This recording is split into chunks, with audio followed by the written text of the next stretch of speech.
तुम्हारे को अपनी हैसियत पता है। आपकी इतनी बड़ी हवेली की बहू बनाने के सपने मैंने देखे कौन ही? बात आप ही ने छेड़ी थी। हाँ हम तो चुप कर, बीच में ना बोला। आप आई थी रिश्ता लेकर, मन में बड़ी खुशी हुई थी कि आपने हमारी बेटी में गुण देखी, इसकी काबिलियत देखी, इसकी अच्छाई देखी। पर मारे को क्या पता था ये रिश्ता करके आप हमारी बेटी को सबसे बड़ा दुख देगी। बाकी सब की तरह आपको भी हमारी बेटी में वही कमी दिखाई दे गई है ना? अरे इसकी अच्छाई, इसकी भलाई कोई देखे को नहीं। मर गई, ये तो अभी के भी लड़ने पहुंच गई। मेरा नाम ना ले ले कहीं। कलेक्टर बनना चाहे हमारी बेटी, ये मैं बावली हूँ जो कह रहा हूँ ब्याह कर ले, ब्याह कर ले। मारे कैसे इसने रिश्ते के लिए हाँ कही थी। मारे को क्या पता था कि रिश्ता पक्का करके ये बड़े घर के लोग ऐसा तोड़ेंगे कि समाज में वो दिखाने लायक ना छोड़ेंगे। ऐसा मत बोलिए सूरजमुखी जी, आपका अपमान करने का हमारा कोई इरादा नहीं था। और सच में कहूं, विधि मुझे अच्छी लगी थी, लगती है, और मैं जानती हूं कि ये लाखों में एक। आंटी ये सारी गलती मेरी है। मेरी वजह से ये बात यहाँ तक पहुंच गई और इतनी बड़ी गलतफहमी हो गई। और जब हम पहली बार आपके घर आए थे तो मैंने सबसे पहले पायल को ही देखा था।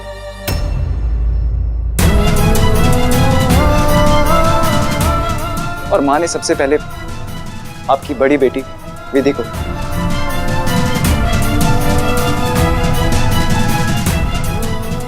जब माँ ने मुझसे रिश्ते की बात की तो मुझे लगा कि माँ पायल के बारे में बात कर रही है। और जब माँ ने मुझे कहा कि विधि को ब्रेसलेट पहनाना, तब मुझे पता चला कि माँ और मेरी पसंद अलग अलग थी। बस और कहानियां मत सुना। आप अपनी सफाई दे रहे। आपको पता है हमारी बावरी छोरी ने क्या किया? इतना सब होने के बाद भी सारा इल्जाम अपने सर पर ले लिया। हमारे से कह रही है कि ये ब्याह हमारे को नहीं करना है ताकि आप सबको शर्मिंदा ना होना पड़े।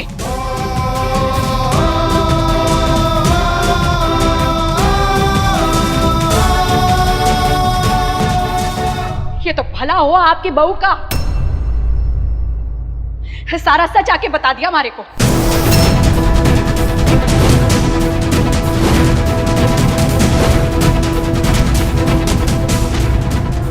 वरना सारी जिंदगी अपनी बेटी को कोसती रहती मैं।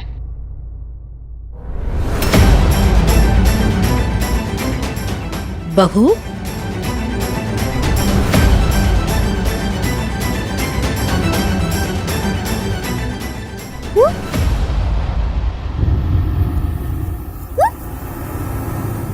नहीं, मैं को नहीं, ये दिव्या।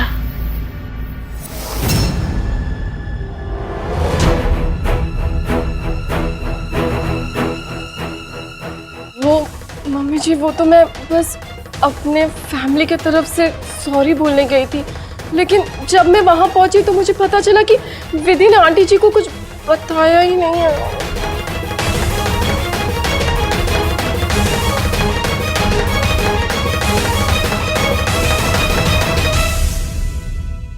जानती हूँ कि बहुत बड़ी गलती हुई है हमसे। बुरा लगता है ये सब कहते हुए भी, पर इसका मतलब ये नहीं कि आप ये समझे कि हम विधि की कमी को देख करके ये सब। हाँ आंटी, विधि सच में बहुत अच्छी लड़की है। काश ये सब हुआ ही नहीं होता। पर बिगड़ी बात बने नहीं, लाख करो किन कोई, रहीमन फाटे दूध को, मथे न माखन होई। पर फाटे दूध से पनीर तो बन सके। थारी कोई भी बात से कुछ नहीं होना सा। तुम्हारे पास भले पैसे ना सही, खुददारी बहुत है। ला माँ ये आप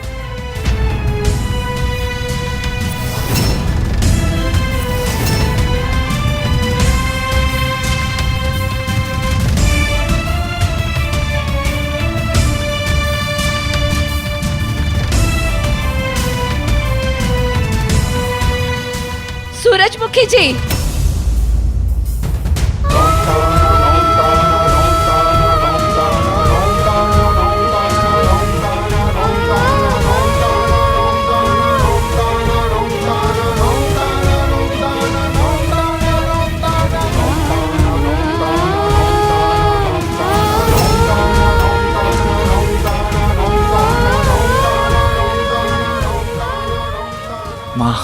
माँ देखो ना, प्रतिभा आंटी ने हाथ जोड़ के सबके सामने माफी मांगी।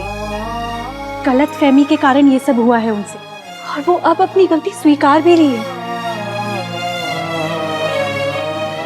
क्या ये साबित नहीं करता कि ये लोग भले हैं? सूरजमुखी जी, द्वार तक आकर लौट कर मत जाइए। 2 मिनट के लिए अंदर आइए, उसके बाद मैं आपको नहीं रोकूंगी।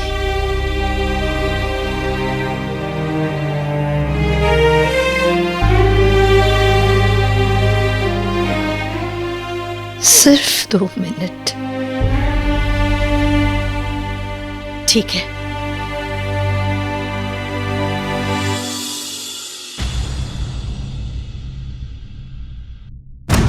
घणो तमाशा करके आई है ना तू, अब देखना नतीजा। मतलब बाकी थे सियाने हो। कैसे माफ कर दूं प्रतिभा जी, जो तुम्हारी विधि को पहुंची है उसकी दवा कौन?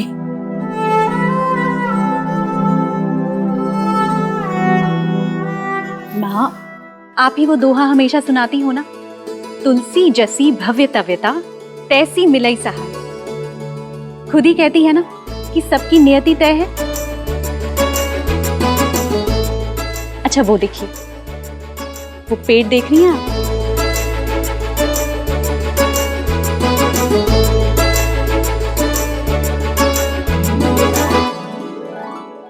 पेड़ पे इतने सूखे पत्ते सुरक्षित हैं, फिर भी ये हरा पत्ता हवा से टूट के नीचे क्यों गिरा?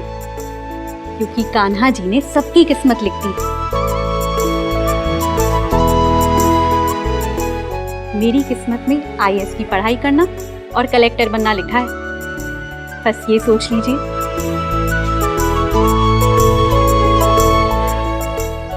ना माँ, मैं ये नहीं कहूंगी कि मुझे बुरा नहीं लगा, किससे बुरा नहीं लगता, पर माँ मैंने अपने मन को समझा लिया। और वैसे भी मेरा कोई दिल विल नहीं टूटा जैसा आप सोच रही हैं। मैंने और वेद जी ने समय ही कितना बिताया था, जो प्यार हो जाए, जन्म जन्म के सपने देखने लगे साथ में। मैं तो कहती हूँ जो हुआ सो हुआ, भूल जाइए। गलतफहमी तो किसी के साथ भी हो सकती है ना।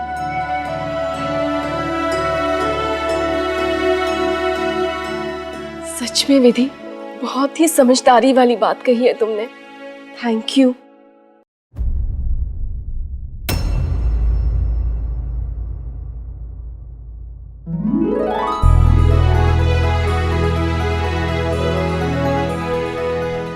और वेद जी, बहुत पसंद है ना आपको पायल?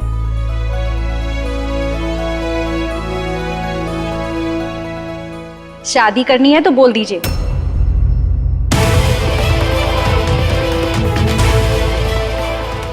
मैं माँ को मना लूंगी।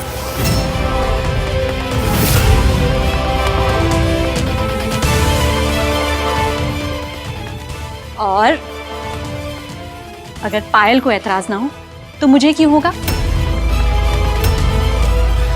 मुझे तो बहुत खुशी होगी कि मेरी बहन को इतना प्यार करने वाला मुझे एतराज है।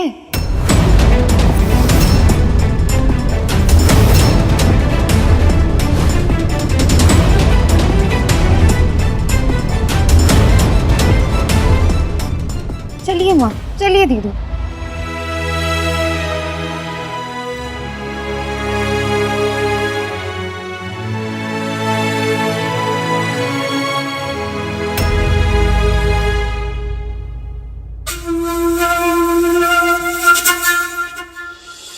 माजी सा मणे तो घणी तीखी लागे से कितो तमाशा कर गई। बाकी तो थे सियाने हो। माँ वैसे भाभी ठीक कह रही हैं, पूरे बाजार में तमाशा हो गया हमारा। माजी सा छोटा मुंह बड़ी बात, झूठ तो मैं बोलू को नहीं। अब ना पायल से ना देवर सा की शादी की बात ना चढ़ाना। अरे हमारे परिवार की इज्जत है कि नहीं कोनी? मारे कोई इज्जत कोनी, थारे को सूझा कैसे? पायल की बात व छेड़े के पायल का रिश्ता मां होगा कोनी, सुन ले कान खोल के। वैसे भी बड़ी को घर में बिठाकर छोटी का ब्याह मारे को करना नहीं है, चार लोगों की बातें सुननी कोनी। पर माँ वेद जी, माँ सही कह रही है दीदू।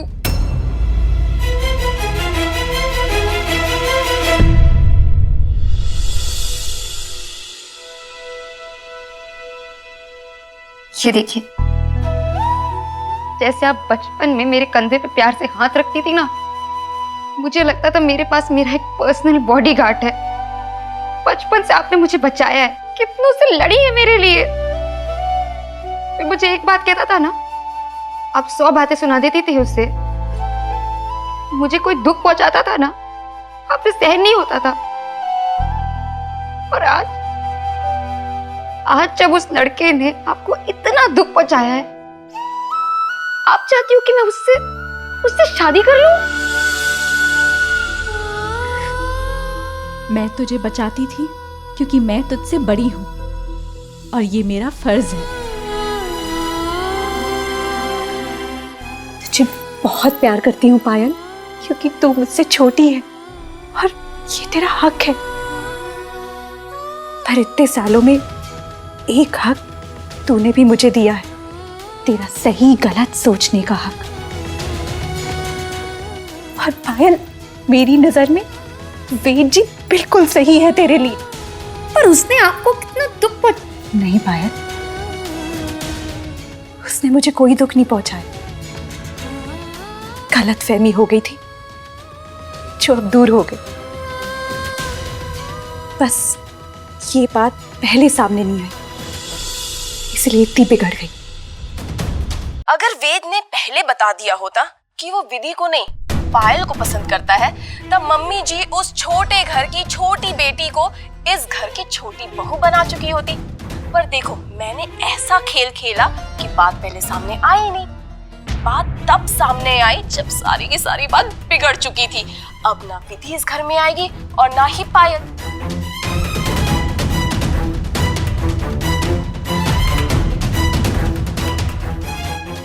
जिस अपमान की लखन बात कर रहा है ना, उसकी वजह तुम हो।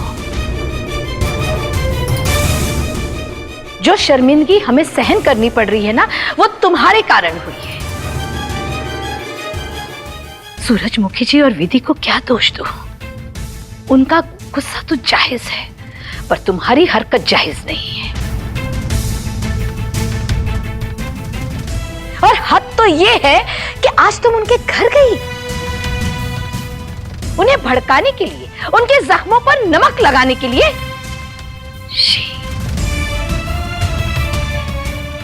शर्म आती है मुझे तुम्हें इस घर की बहू कहते हुए। अच्छा तो ये होगा कि तुम अपना सामान बांधकर अपने मैके चली जाओ।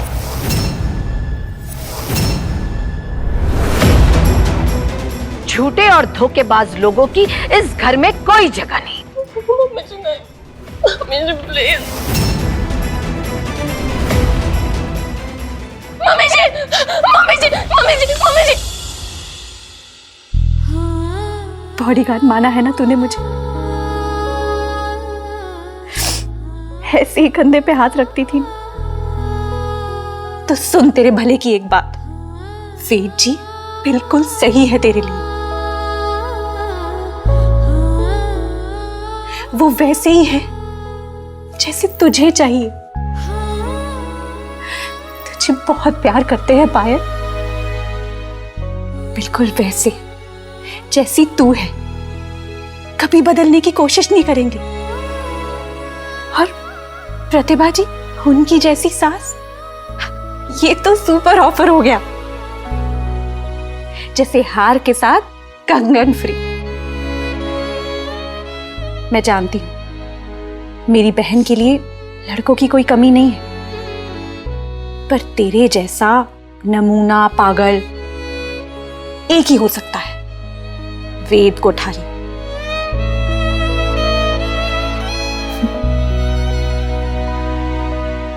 और तू परसों यही तो कह रही थी कि अगर तू मेरे जगह होती तू हाँ कह देती।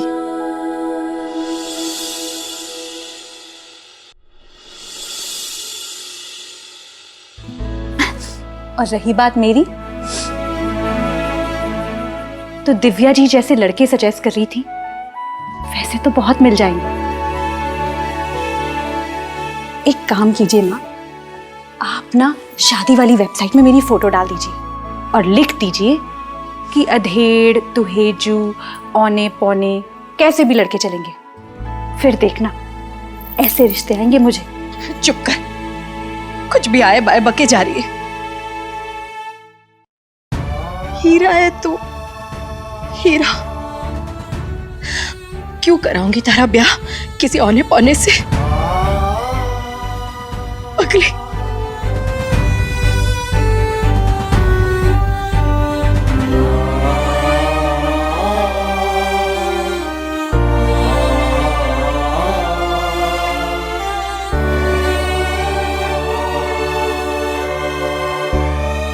अगर सच में हीरा मांगती हो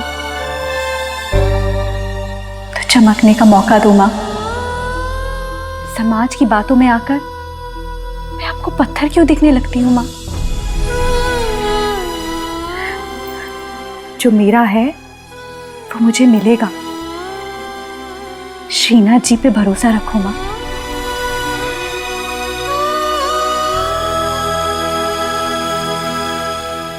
वेद जी पायल को पसंद करते हैं, मनाओ इसे कि ये हाँ कह दे।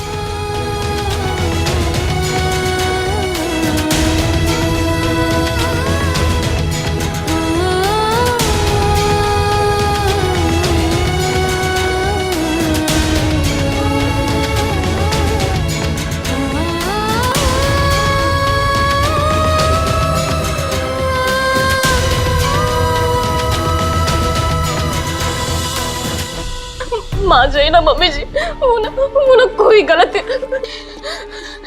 मम्मी जी प्लीज मान जाइए, सच में कोई गलत इरादा नहीं था मेरा। मैं तो बस अपनी बहन की खुशी चाह रही थी। वो ना बहुत पसंद करती है वेद को, तो बस पसंद तो वो 10 लोगों को करे है।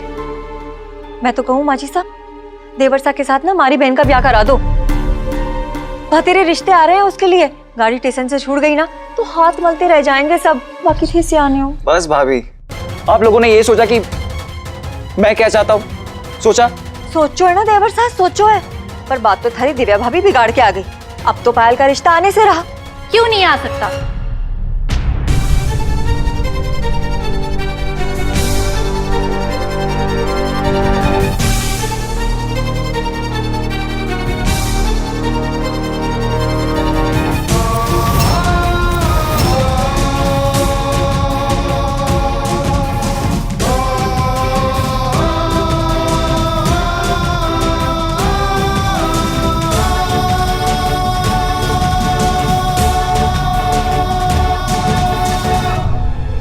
अगर प्रतिभा आंटी अपने मान अभिमान की परवाह किए बिना हाथ जोड़कर माफी मांग सकती है, तो हम भी अपना गुस्सा छोड़ के पायल की बात वेद जी से चला सकते हैं।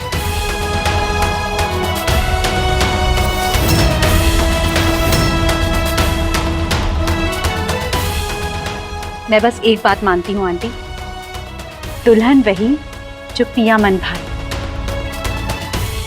और वो दुल्हन मेरी बहन पायल है।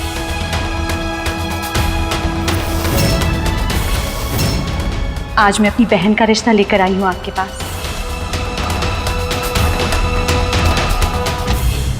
प्लीज हाँ कह दीजिए।